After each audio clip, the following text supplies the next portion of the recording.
Thanks, Brian, and definitely thanks to Excel. This is a great facility for doing this, and always appreciate the free beer. So this is happiness, a key component of Agile.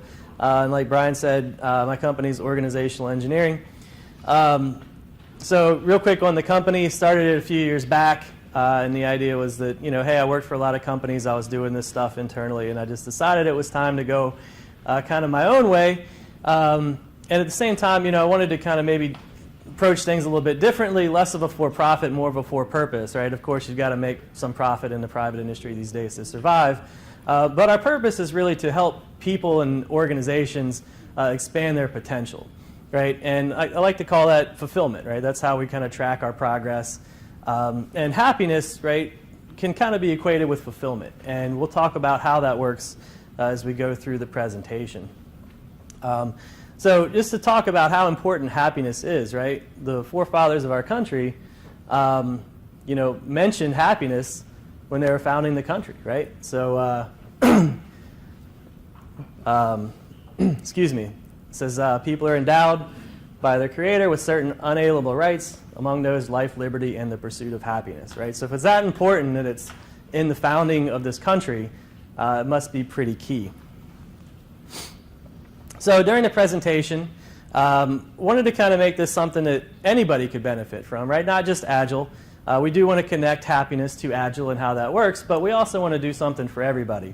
So for those who do Agile, we really want to help you improve your Agile implementations, right? So this information, hopefully, you can help sell to people that, hey, Agile does make you happier, right? And that's pretty important for most people if you can connect some of these principles to them enjoying their job and enjoying their lives more, right? And we also, some of that has to do with overcoming Agile adversity, because we all know that Agile can be very difficult to implement, right? If you've ever worked in any kind of transition space, if you've been a Scrum Master, or if you've just been any kind of person in the Agile environment, I'm sure we've all run into individuals in the organization who want to resist, and the overall organization may have some organizational gravity that keeps us from moving forward. So for everybody, a lot of people think of their jobs as just something to pay the bills. A lot of people don't think you should necessarily enjoy your job. I happen to disagree. I think most of us should be able to enjoy our jobs. There's always going to be some things that we don't like about it, but we should be able to find some sort of fulfillment, I think. And so we're going to convey some of the benefits of that, and hopefully help you to find ways to be happier at work, right? And through all of that, if we can start to connect these things with happiness, hopefully we can start to change the way business is done, right? So over time, the more people believe something, the more that's going to propagate through an organization. Cool. So we're actually going to start off with a little game. You can choose. There's two options, and you can kind of self-organize to go into teams. So one of them is Ninja, and Ninja's very simple. You all stand in a circle, right? Somebody starts, you can be the facilitator, and you all bow to your opponents, right? And after you do that, you just strike some kind of ninja pose, and whoever starts it, you just go in a circle, and they try to slap somebody's hand, right? And the only time you can move is if somebody's trying to slap your hand or you're slapping somebody else's hand. So you have to do one sweeping motion, and then you stop, and that's how you have to stand unless somebody sweeps your hand or it's your turn. Right? And if you hit your hand, you put it behind your back. When you have both hands, you're out, and you step out of the circle, and the game continues until there's only one person left. It's a good amount of fun. For those people who don't want to have fun with Ninja, there's also a game. It's very simple. You just count to 10. Right? But you're not allowed to talk. That's the rule. Can't talk to each other. You have to start from 1, count to 10, and you can't say, one person can't just count all the numbers, right? And the idea is to not have two people say a number at the same time, right? So if you go 1 and 2 and 2, you got to start over. Cool? So, any questions? All right, so you guys can kind of self-organize. If there's too many people in one group, you can make a couple of groups.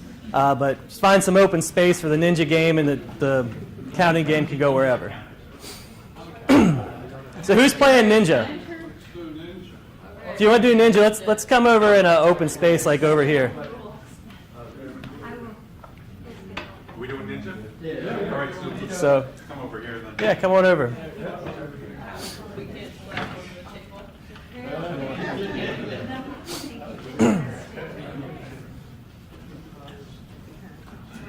All right. So this circle's pretty big. Who else? What are you guys doing over here? Counting? All right, excellent. Good. So, you guys know how to start? Somebody want to start the game? Say bow to your opponents. Bow to your, so everybody bow. Ninja pose. All right, then your turn. You swipe at somebody's hand. Yep. Yep, so he's out. So now your turn. And just the circle, the game just continues. Huh? You done already? Did you cheat? You would, huh? Did you organize that? Did you talk about it first? Really? How about that? If somebody's swiping at your hand, you can dodge. But other than that, you can't move. You can dodge. Yep. All right, start over. Yeah. Yep.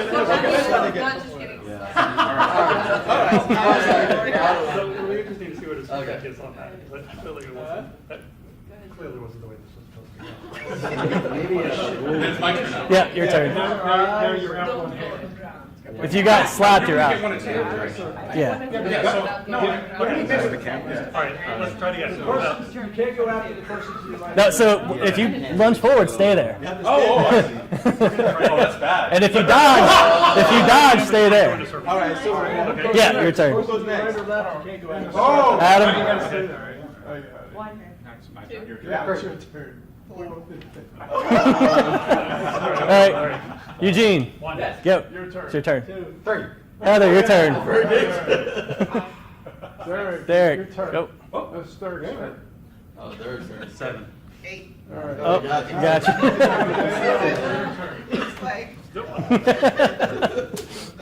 Yeah, if you're done, you can sit back down, or you can play a quick game of Ninja. It's up to you.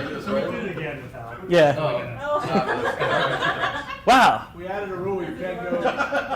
Wow, he's fast. How did you add a rule if you can't talk? It's your turn. That's all right. That's all right.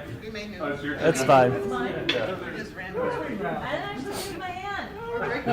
I think it's a lunge. Oh, but that's, yeah.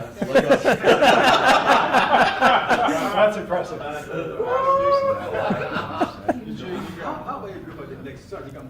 Not hand. It's not hand.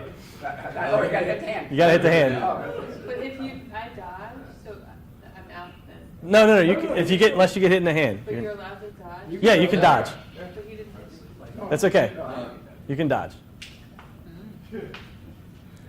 There you go. That was sick. Oh, I didn't even touch her. All right, I'm over. Oh, so me? Yeah. Look at me. All right. Yeah. Oh, Step on out. sorry. All right. So, Yeah. Stay there. Yep. Your turn. Oh my god.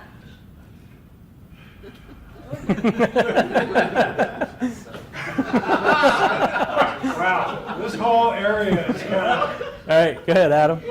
Maybe it's better to be out. Oh, Jennifer. Sorry. Do I get one for like a psych out? No. 2 for flinching.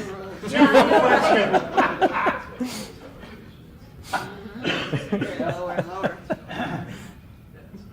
Yeah. Alligator soon. wait, it's his turn. Stay there. Stay there.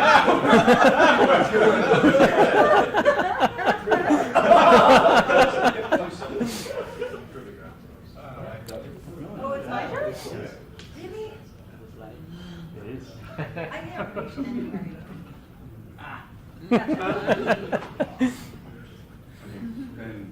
Oh, so straight? Just left 3. Okay, so Yeah, that was good. Okay. Oh. Keep going. So now it's my turn? Now it generally gets quick. Nice. Still move. Nice job. Nice job.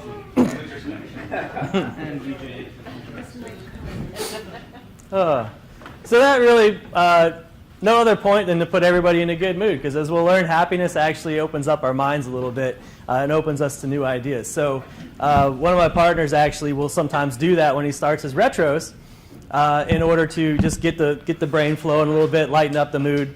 And I actually learned it from one of the camps that I volunteer at. And we're actually doing some Scrum to help them improve their culture. So using some Agile principles there in Scrum. So just another idea of how we're applying Agile outside of software. It's a little bit of sciencey stuff, right? Because all great things are backed by science, right? So David Hawkins is the MD and a PhD. He says that everything we do is actually driven by two basic emotions, fear and happiness. And he goes on to say that fear is actually almost really driven by happiness as well, because it's the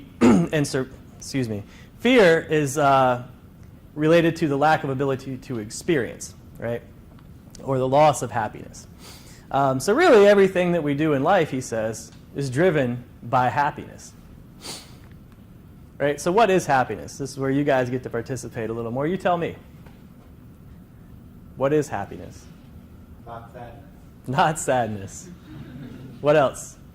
What is it to you? There's no right answer, no wrong answer. Just what is happiness? The black lab. It's a black lab. Right. Joyfulness. Joyfulness, yeah. Being away from work. Being away from work. Yeah, so, I mean, all those things could be right? And it's, a lot of that was what makes you happy, right? I mean, happiness is an emotional state. But what actually makes us happy is interesting, and it differs for everybody. But we're going to talk about, as we continue, some things that are more kind of common across the board, and things that actually make us happy in business. So, in the business world, a lot of people say, oh, success leads to happiness, right? So, hey, if I get a better job, if I get more money. But that isn't always the case, because what happens is it's kind of like chasing, the money down the hill. Once you get that next level, well, there's another one you could get, right? And another one and another one. So people end up climbing that ladder to try to find their happiness. So a lot of the research that's out there these days, such as the happiness advantage, actually says that happiness leads to success. Right? So if you're a happier person, you're more likely to achieve whatever your goals are. Right? So in Drive, right, how many people are familiar with Drive and Daniel Pink? Can we do a video on this? Does it come up? I don't know if we get sound. We'll see. If it doesn't, we can skip it. But just watch a couple minutes of this video if it does come up. Nah, looks like it's not doing the sound.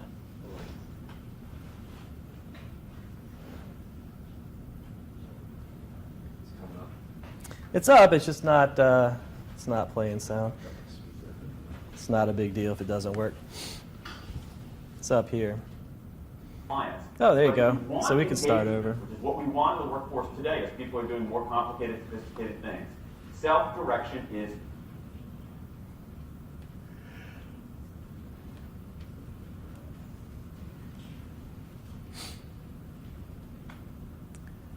Awesome.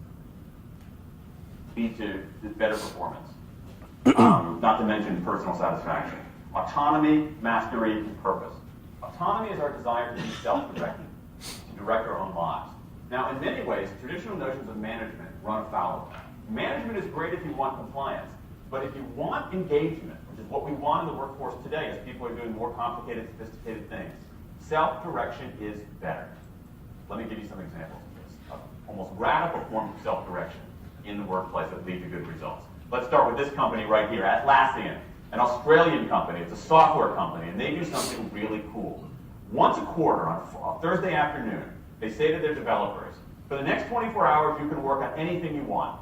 You can work on it the way you want. You can work on it with whomever you want. All we ask is that you show the results to the company at the end of those 24 hours in this fun kind of meeting, not a star chamber session, but this fun meeting with beer and cake and fun and other things like that. It turns out that one day of pure undiluted autonomy has led to a whole array of fixes for existing software, a whole array of ideas for new products that otherwise would never emerge.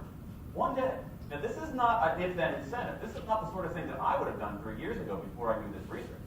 I would have said, you want people to be creative and innovative? Give them a freaking innovation bonus. If you do something cool, I'll give you $2,500. They're not doing this at all. They're essentially saying, you probably want to do something interesting. Let me just get out of your way. One day of autonomy produces things that never emerge. Now let's talk about mastery. Mastery is our urge to get better at stuff. We like to get better at stuff. This is why people play musical instruments on the weekend. You have all these people who are acting in ways that seem irrational economically. They play musical instruments on weekends. Why? It's not going to get them a mate. How do we stop this video? Because it's fun. Because you get better at it, and that's satisfying for a moment. Yeah. Gotcha. I got this inkling. All right. Oops. Where are we at? I just started back over, that's all. Let's skip back through. All right. So, what he's saying, and that video goes on. It's great if you have time, watch the whole thing or pick up the book. It's a great read. But what he's saying is this autonomy, mastery, and purpose are the things that make people happy, right? It's achievement. It's a sense of importance. It's all those sorts of things. And he's saying by giving people this environment that makes them happy, it's also the same things that make them more productive, right? So they're intermingled there. I actually did an exercise Tuesday. I built a user story workshop. And we do this exercise where we have to build a house. Actually, it's a garage. And we start off, and the class gets some very prescriptive statements, right, to build this house by.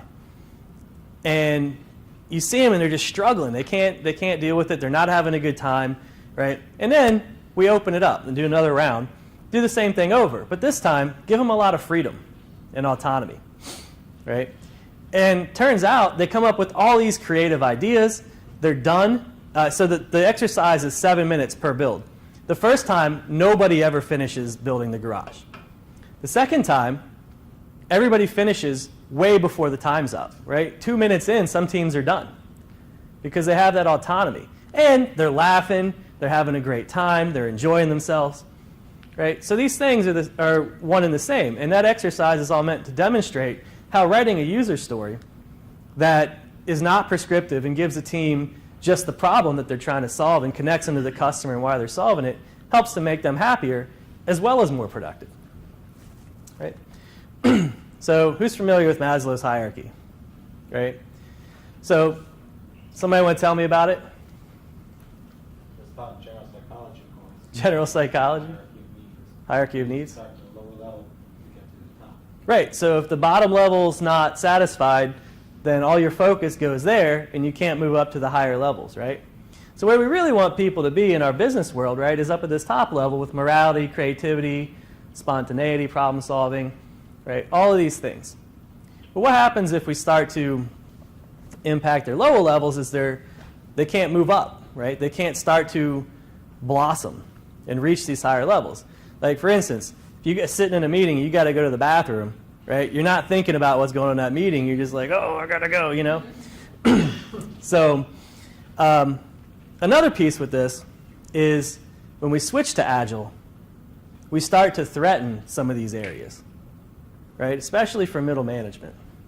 So this is something important to keep in mind, that if everything that we do is driven by happiness, and we're starting to take away some of these things that make people happier, because this is partly what this is higher levels of fulfillment, which I say is equal to happiness. You can judge for yourself. But if we start to take away people's security of employment, for instance, or the achievement that a manager's worked up to through 20 years of their career, of course they're going to be skeptical to try to take this on, right? So we've got to find a way to start making some connections as to how this new system will actually make them happier and how it's good for them as well. Otherwise, we're never going to get past it. Right?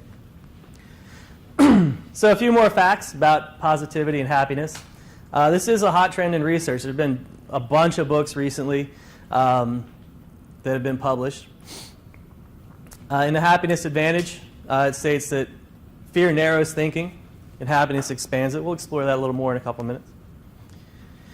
Right? State of the American Manager by Gallup says that 61% of employees are engaged when the managers focus on their strengths, right? It's a good thing to make them happy. If you focus on your weaknesses, what happens? You kind of down in the dumps. You feel bad about yourself because everybody's pointing out, hey, you need to improve this, you need to improve this. But when you find ways to leverage people's strengths, they start to be more engaged. When you think about Agile, when we get nobody telling you what tasks to do, you can go find the tasks that focus on your strengths, and you can do that yourself. Right? So you lift that control, you lift that management element of it, start to empower people, make teams more self-organizing, you can start to get more engagement. Right? And psychology today says that stress causes mental capacity to drop, while mindfulness meditation increases mental capacity. Right? And some organizations, I might talk about it later, but organizations like the Marines are actually implementing programs where they have their troops meditate in order to help counter stress, because it makes them more alert in the battlefield. Right? Cool. So a few more things. Doctors in a positive mood show 3 times more intelligence and make accurate diagnosis 19% faster. So maybe instead of getting the lollipop from the doctor, you should take the doctor the lollipop, right? I don't know. Happy salesmen outsell other salesmen by 50%. And judges like sandwiches. So this one's really interesting. There's a study, again, in the Happiness Advantage that talks about a judge. And they wanted to find out what was the biggest factor that contributed to the outcome of the case, right? Whether guilty or not guilty. What did they find out? It was how long it had been since the judge had eaten. If it had been several hours, there was almost a 0% positive outcome for the case. If it was more recent, I think it was in the 80% positive outcome. So if you ever go to court, take your judge a sandwich, get off the hook. Right? All right, so fear. We'll talk about that. So let's say you're sitting around, you're thinking about your next vacation. Right? Or maybe you're thinking about a business meeting, putting together a presentation. Right? Or maybe you're thinking about those sandwiches, right? But along comes some kind of threat. What happens? You focus in on it, right? This is that Maslow's hierarchy, right? If it brings you back down to that lower level need of security or whatever level it is, whatever level that threat's at is going to bring your focus all back down to there. So you can't focus on anything else, right? It's nature. It's a survival technique. It's part of human, anatomy. So other things, right? So maybe you're scared of spiders or snakes or honey badgers, getting fired, public speaking, whatever it is, death, right? What happens? We all know, fight or flight, right? But there's actually something that comes first, and it's a freeze response, right? That may be split second, that may be longer, but our fears can actually cripple our ability to respond in the short term. And in business, I've seen this happen all over the place, right? I've seen so many times in business where people try to promote a change, and they get shut down. They're scared of getting fired or doing something. They don't fight or flight. They just sit there and do nothing. So I think this freeze response is actually much more common in the business world. Maybe that's just me. We'll see. So this is just another study. There's a effect out there called the Tetris effect. Right? And the idea here is that they had some folks come in and play Tetris for I think it was 6 hours a day for a few weeks. And what happened was everywhere they went, they started seeing Tetris. So they'd go to the grocery store, and they'd see the cereal boxes on the shelf, and they'd see an empty slot below it, and they'd think, how do I fit that cereal box? How do I turn it to fit it in that slot when it drops down to the lower level? I don't know if any of you played Candy Crush or any of those kind of games too much. Had this happen, you close your eyes, you see the things happen, We've been there, right? It's okay. Right? Same thing, right? So the more you do something, the more it becomes ingrained in your mind, right? Your brain starts to wire that way, to think that way. So the more happy stuff that we do, the more positive ways we approach things, the more we use a positive approach when we go to approach other things. It's just how we work. Or, on the flip side of that, the more negative ways we approach things, the more negatively we're going to look at the world. So here's just another another theory that's out there on happiness. And Barbara Fredrickson came up with a study, and it's called Broaden and Build. And she said that positive emotions actually lead to building skills over time, and they provide a wider range of thoughts and actions to choose from. Right? So if you're out just having a good time playing soccer and you're enjoying what you're doing, you're going to start to learn maybe better ways to play soccer. And it's just something that naturally happens. You can do more research on this if you're interested in that. So now we kind of switch over from some of the science into the concepts actually being applied. So Agile Manifesto, you guys tell me, what in this Agile Manifesto promotes happiness? Or what hinders happiness? Either way.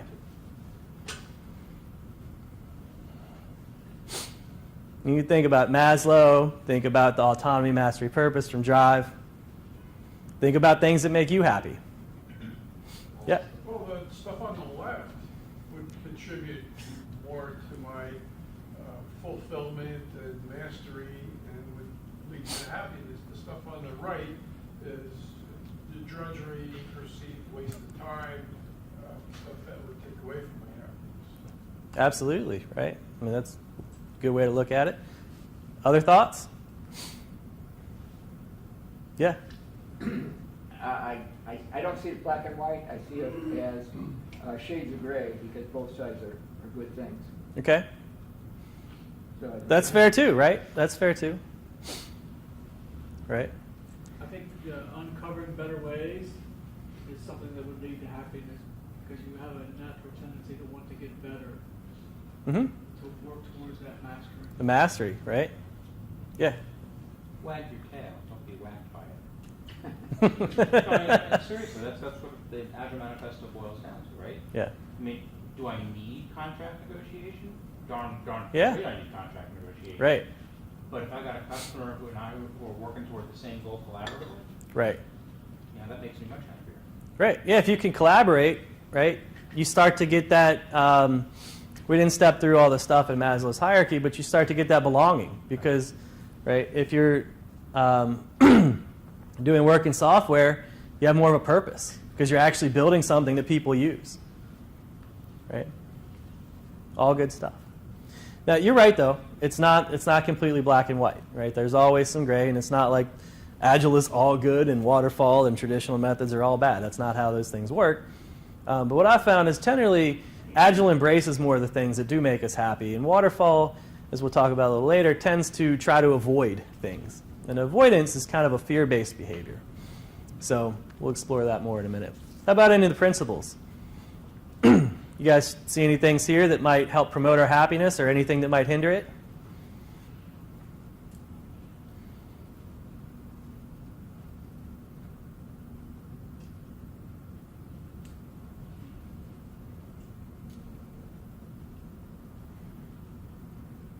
But if we're working towards satisfying the customer, the act of satisfaction with the customer would lead to happiness when the people provided that satisfaction. Yeah, if you're doing something good that makes them feel good, you'll probably feel good. I Right. think the one about, providing support and trust Mm-hmm. is really key. Okay. Trust your people to get the job done. Support them. That made me happy. If my manager said, hey, what do you need to get your job done? I'll give you whatever you need. Yay. And I feel me, Kegerator. every single thing to do. Huh? Yeah, exactly. Not micromanage. Take away your autonomy with micromanagement, right? Yeah. Welcoming change requires a very evolved concept of happiness. Welcoming change does indeed require an evolved concept of happiness. Very happy. If you enjoy Mhm. the constant, oh wow, we can really make this better. Right. You can also steer the Jesus out of it. Yeah, well, if you go back to Maslow's hierarchy, right, acceptance of facts is at the top level, and you're absolutely right, that higher level of thinking, letting go of some of the lower levels because you've got enough, you feel secure in that, absolutely, can definitely promote your happiness. Yep. Being within a development team, I think, Being part of a team, kind of gives you purpose, but kind of addresses that yellow layer, I forget what it was called. But purpose, belonging, yeah, absolutely. How about the next few? Any of these good? Or bad? The self-organizing team is again an autonomy. Mm-hmm. right? Simplicity, the art of work not done. That's probably my favorite, the laziness clause, right? That one says we're not going to waste our time doing stuff that's not important. So the more you build that's important, the better off you are. All these, I think, personally, I think are good. Does anybody see anything bad with anything in the Agile Manifesto? Anything that would make us unhappy? Yeah, I don't. I mean, if you do, let me know, because I'd love to help them get rid of it. But I think happiness from the Agile Manifesto comes from actually understanding the Agile Manifesto. That's right. You do have to understand it. I mean, I remember when Agile, big thing, right, 2003, 2005. And the first thing that happened was developers said, we don't need documentation ever again. Right. That is not granting anyone No. happiness. No, and that's not delivering what the customer needs either, is it? So, yeah. So here's a few more things, right? So in waterfall and traditional practices, normally characterized by gates and approvals, right? To me, that's very much a fear-based approach. Hey, we don't trust you. You're not going to do something good. It's very much, to me, a negative approach to it, right? Elaborate plans. We're trying to get rid of all the uncertainty, right? Why? Because we're scared something might happen. Elaborate processes. Well, actually, Scrum and stuff does have some elaborate processes, but a lot of times in waterfall and traditional companies, a lot of times those are dictated, right? They don't trust people to make their own processes, and that's really more the key there. You know, you got all the change control and resistance to change, right? Rather than say, yeah, we're going to change, this is good, we say, oh no, we don't want to change, we might mess something up, right? Lots of documentation. Why? Because again, we're trying to get rid of risk, and we're trying to say, oh, we want to make sure we got somebody to punish if we have to go back and find out, you know, what went wrong. And then a lot of the work is done by specific roles. So you don't have the autonomy to go learn more stuff. It prevents some of your mastery because, no, that's that person's job. Now, is that true in all organizations that do traditional methodologies? Absolutely not, but it does tend to be common. All right, on the other side, we got Agile and Scrum, where we empower people. We say, go head out and do that, right? Here's your autonomy. Do minimalistic planning. Why? Because we embrace uncertainty. We say, hey, that's okay. We'll just roll with it. We're confident in ourselves. Customer focus, right? Hey, we're going to give you something deliverable. That makes us, or something valuable. That makes us important. Responding to the change. Hey, again, we're embracing that uncertainty. Minimal overhead. We're only doing what's valuable. And we're cross-functional, which means I can build my mastery. I can learn new things, right? Nobody's telling me how to do this stuff and what to do. So, it's a couple of differences there. So, talk to me about these. Specific principles from Scrum. These make you happier? Working in teams is pass or fail? Which principles does that sync up with? Either Maslow's or Drive or other, or any of them? Any thoughts?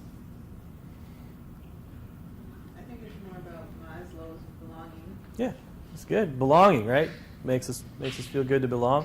Sprint reviews and demos.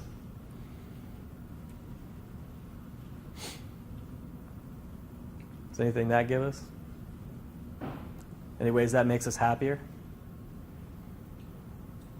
Sense of Accomplishment, importance. Show off your work, Yeah, importance, accomplishment. Absolutely. get feedback on what you've done so that you can make it better and lead to mastery. Yep. How about retrospectives? Empowerment. That's good. Continuous improvement, right? Mastery again. One thing about retrospectives I forgot to mention earlier is in the Tetris effect, right? We talk about what didn't go well, but we also talk about what did go well. Right? It's not just the lessons learned where we said, hey, well, lessons learned can have positive sides too. But it's not just a focus on the negative, it's a focus on both. Hey, let's speak up and talk about what happened that worked really well. How about good user stories, right? Because I've seen some bad ones that don't necessarily follow the principles. Pretty frequently, actually. Any thoughts there, how they might make us happier, using user stories instead of requirements? But the point here is in Scrum, right, by letting developers set their own schedules, right, they're not trouncing on their personal lives in those other levels of happiness, right, outside of work. Because a lot of people do work to help support, what they want to do outside of work. In fact, I would say just about everybody does. Right? So just a few principles from Scrum. Interesting. How many people have read Sutherland's book? If you haven't read this book, highly, highly recommend this. This is fantastic. Huh? So true. It is. It's a great book. I actually did my original Scrum training with Jeff, and this book captures so much of his original Scrum training. The $20 it costs for the book is way cheaper than actually going to his class, or however many hundreds or thousands of dollars it might cost. But there's a whole chapter in here talking about the happiness metric and how happiness is actually the leading indicator of success. So I've actually been using this with my teams, and I think it does work to a degree. I think we're actually been talking about it, and what we want to do is make it deeper. And Sutherland, I think, talks about this a little bit. But happiness doesn't just mean, oh, yay, are you happy because you had a beer, or you got to take off work early. It's a deeper sense of fulfillment, right? That's what he really means. And so I think we're actually going to change the terminology and say fulfillment. But why? Well, because if you're doing stuff that's making you happy and fulfilled, you're probably doing all the right stuff to make you more productive too, right? And to build better products for the customer. You're probably succeeding pretty well. So this is actually something, we do this every retro, right? We just take a metric and plot a chart. So we'll see how it works over time, but it's important enough to make it into Sutherland's book. So happiness must be pretty key for him as well.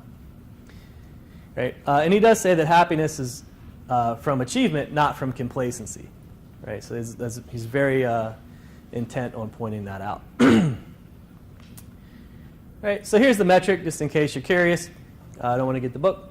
So on a scale from 1 to 10, how do you feel about your company or your role in the company?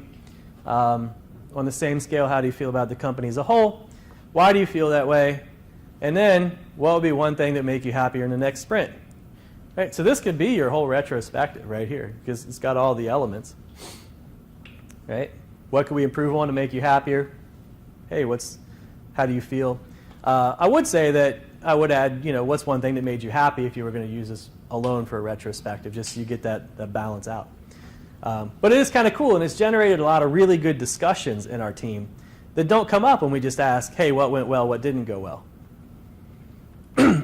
Cool. So here's a little bit more of an actual real-life scenario about how happiness impacted a team.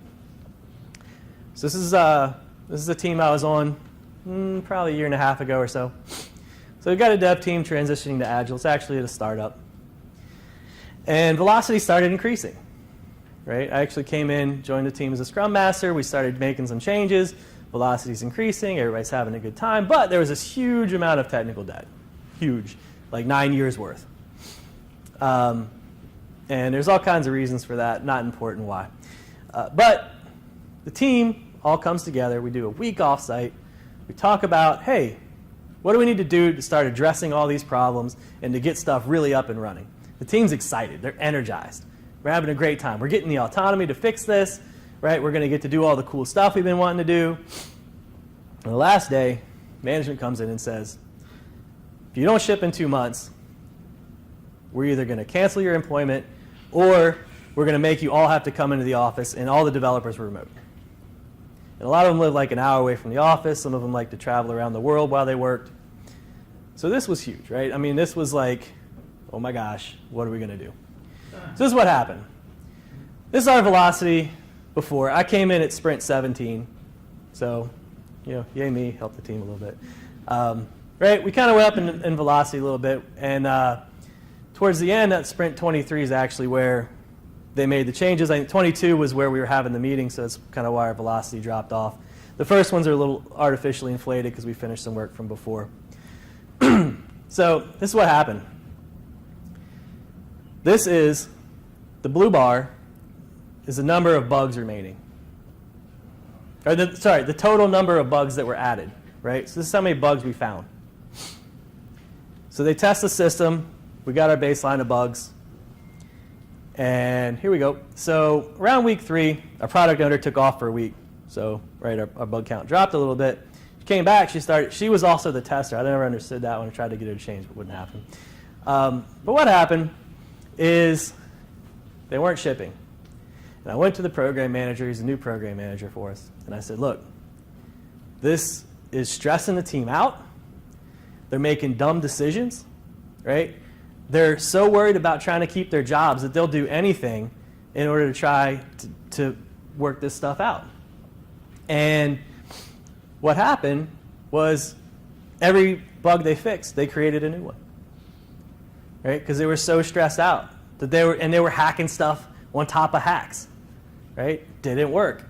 So around week 8, they actually said, all right, we hear you. We're going to tell the team that they're safe. It's okay.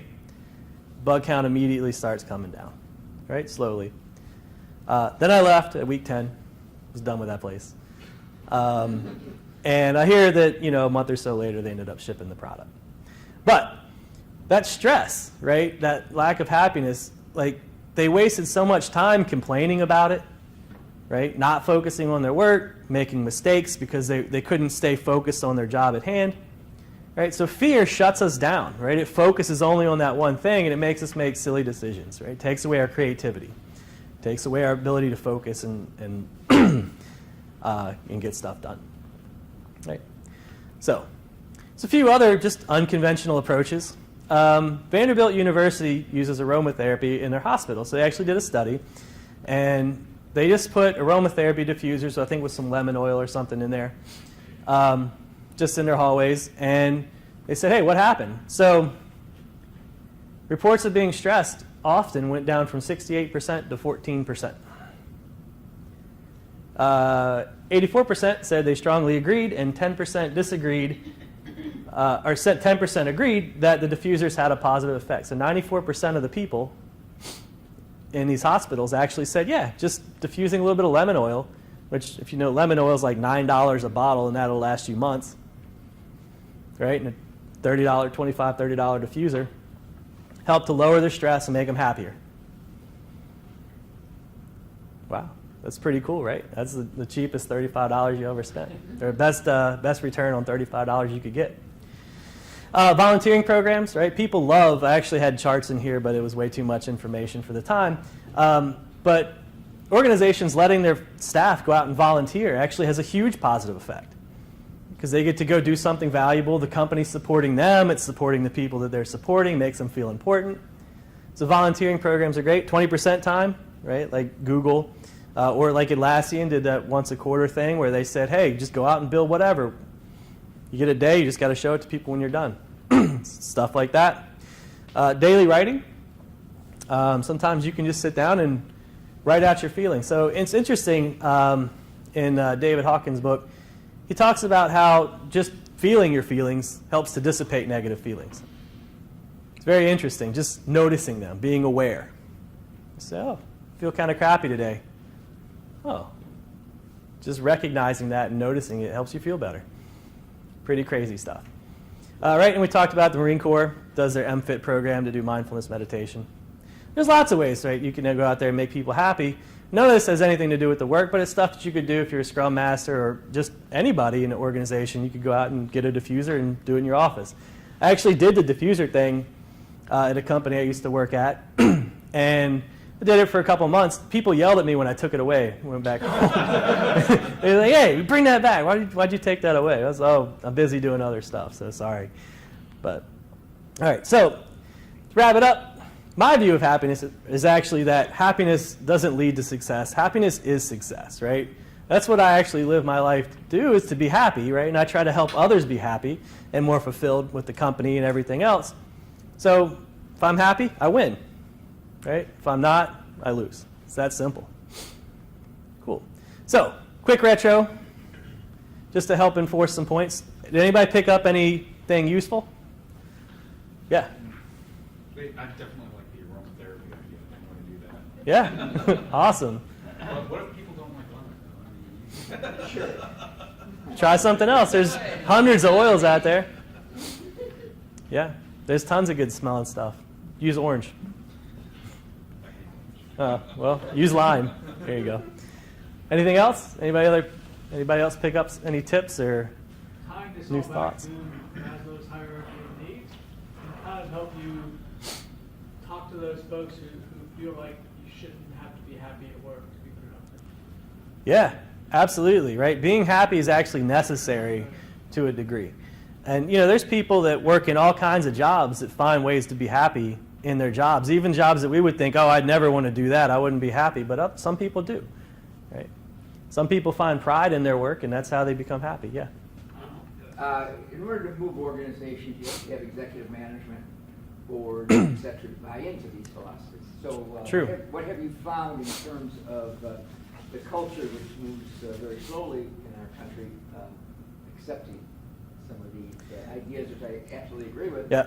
and I think they're common sense, but that's different than many Yep. people accept it. So the chart that I showed you, when I went in and told the program manager all this stuff, he called me hippie flower child, and he wouldn't believe it, so I charted it. And he believed the chart. So that helped. I find that it's individual basis, right? And for anything, if you want to convince anybody to do anything, you have to find something that connects with what they want, right? What's going to make them happy? You connect these processes and practices to what they want, they'll do it, right? If they can make that connection in their head. So if you're a coach, a scrum master, anybody who wants to promote change, it's really as simple as connecting it to what they want. And I actually did another presentation a few weeks ago on the simple equation of change. So there's more to that. That's the first step, right? But they have to be able to do it, right? There has to be some ability. That's why a lot of people in organizations can't change it, because they don't have the ability. See, what is it? The cultural resistance can be a big piece of that. What's holding them back? And I just did his big presentation. I should remember it all. But anyway, so the cost, right? What are the costs? So if the rewards outweigh the costs, then you have the starting point for the change. And if their ability outweighs whatever their resistance is around them, then that has to happen as well. And when both of those are in the positive, then you start to get change. So you have to find a way to change that equation in order to help promote things for management. And that applies to anybody. So that's it. So some of it's education, some of it's connecting it to their happiness, some of it is making it seem easy and making it not cost too much. Yeah. I think you've hit leadership 101 on the head, right? Right. I mean, it's not about necessarily throwing nice stuff at your team. It's creating the environment where your team develops a sense of fulfillment inherently, internally.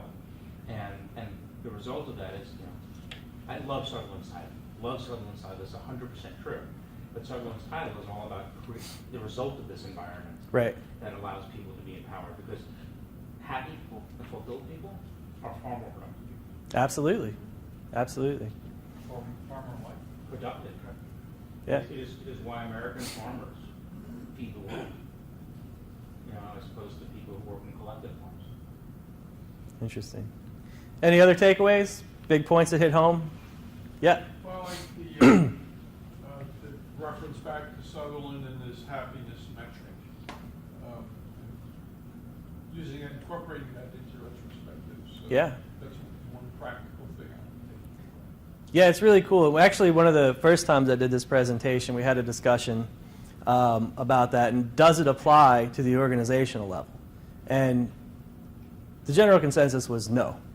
And the reason is that you can't make those changes at the organizational level. Like, it's not granular enough to be able to, when you compile it up, it loses some value. So it works really well at the team level, but folks had actually tried this at the organizational level and said it really didn't work. So just a thought on that to follow up with. Anything else? I like the happiness retrospective itself. Yeah. So a little bit like what Jim was saying, it never occurred to me to directly ask about happiness. Right. Just sort of hoping that as we get incrementally better, happiness comes along for the ride. And you're suggesting something a little bit more direct, which I think is really interesting. And the additional benefit that has out of that is, whether anything comes out of that or not, which we hope it does, it has the added benefit of reinforcing with the team that the company is interested in your happiness. Yeah, and that by itself goes a long way. Just knowing somebody is interested about it can be very motivating on its own. Yep. But how do you deal with the dynamic that when contractor? We do it. I'm a government contractor. You know, you have the team, but then you have your contracting company, and then you have the government. So we apply it to wherever we're working, but you could do what works for you, right? So I'm a government contractor right now, just like so many other people I'm sure in the room, and we go in and we had that conversation. We said, what does this mean for us? So of course our role is our role at that organization and what we're doing there. If the organization you're working for is having an impact on that, then I would include that as well, right? Because that should be part of the equation. If you need to change some of that stuff or look into how you could change that, you should. You shouldn't just ignore it, right? So take it as a broader picture. You can break it down. Maybe you could do 3 questions. I don't know. You can adapt and figure out how it works. But like I said, I'm in that position. I'm a sub, and so I have very little interaction with the actual contracting company. I'm very much engaged just with the people at the enterprise I'm working with. So I think so much of this you can do at the smallest, the most atomic level of organization. It could be you and the 3 people that you share a cubicle or an office with, just talking about these things. And you might not be able to get up to the director level and have a talk with them about. But I think in most organizations today, nobody's going to be upset if they find out that people are talking about how they could be happier at the work they're doing. I think those days are past us. Yeah. Unless you have my old program manager calls you. Right. All right. One more. Yep. Thank you for the presentation. Sorry I came in a few late. That's okay. Maybe you covered this, but I was wondering in a situation where the staff are not happy, not because of the organization. The organization is great, the managers are great, they're doing all these things, but they don't have the happiness because they don't enjoy the kind of work they do. Okay. Yeah. So your organization is great. Your management's great. That's a pretty amazing company. But you're not enjoying it because of the kind of work you do. Well, you should change jobs. I mean, it's that simple. If you've got the perfect situation and you're not happy, go to therapy. I don't know. Yeah, I mean, that's kind of an individual thing. But there are times when people just aren't happy with what they're doing, and maybe they don't believe in it morally, and that's why a lot of people go take jobs at nonprofits or wherever and take huge salary cuts. That's where I do some work, and some of the work that I do for nonprofits is pro bono. I go do things because it makes me feel good. I know I'm helping a good cause. It's why people build Linux, right? So, you got to find what makes you happy, and a lot of this is on you, right? You own your happiness at the end of the day. So if you're not happy